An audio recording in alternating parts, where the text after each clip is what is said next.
Айтсаңыз, негизи жогоруда айттыңыз, тукум коойт дедиңиз. Адамдын жашоо образынан түздөн түз көз каранды ошол себептен ооруга кабылып калышы мүмкүн дедиңиз да. Ооба. Анан кайсы бир мисалы ошол түз ичеги дедиңизби? Ошо түз ичегинин кандайдыр бир көйгөйлөрүнүн уламдагы оору жаралып калышы мүмкүнбү? Башка бир оору себеп болуп?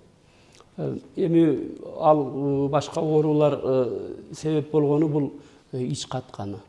Ич катып, кээ бир азыркы адинамия кылып атканда, анан кийин айтып атпайсызбы, кээ бирлер баягы диетага ушунчалык отурушат, узак жашайбыз дешип, жашылчага отурушуп алгандар бар. Алардын ичи катпайт. А кээ бирлер ошо диетаны сактабай, ичи катат дагы, дааратканага 2 күндө бир, кээ бирлер 10 күндө бир барат.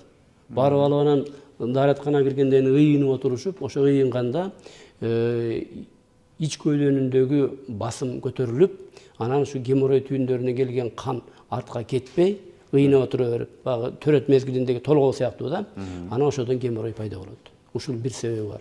Анан калган ооруларга геморрой өзү себепкер болот. Мисалы үчүн геморройдун баягы тескерисинче геморрой башка илдетти пайда кылат. Вот ошол мисалы үчүн парапарактитти пайда кылат бул. А парапарактит параректалдык көзөнөктү пайда кылат. Мына бири-бирине мындай байланышкан оору да булар. Жакшы, телекөрүүчүлөр суроо келиптир. Саламатсыздарбы?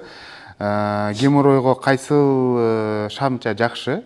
Менде геморрой бар, чоң дааратка барганда күч келгенде шишип чыгып калат дейт, кан акпайт, бирок анан зуд болот дейт. Кечинде бир аз ооруйт. Жооп берсеңиздер, кеңеш бериңиз деп калтырыптыр. Бул эми биринчиден ичи катпаса, чыгып калса сыртка, бул геморройдун 2-3 даражадагысы. Эми бул геморройго флебодия 600 деген таблетка бар. Ошону 2 таблетка 3 маал ичиш керек, бир 10 күн. Ошол багы кан тамырлардын басымын көтөрөт дагы, ошо геморрой түйүндү жогору кетириши мүмкүн. Бул бир гана жолу.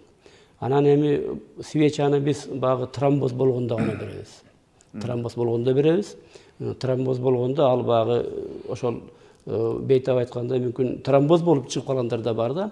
Ошондой мезгилде биз нигепан, релиф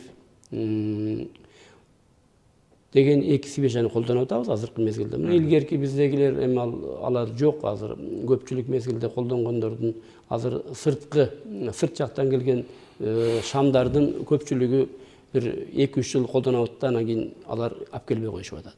Азыркы мезгилде биз ушу нигепан, наталсит, релиф деген 3 шамды колдонуп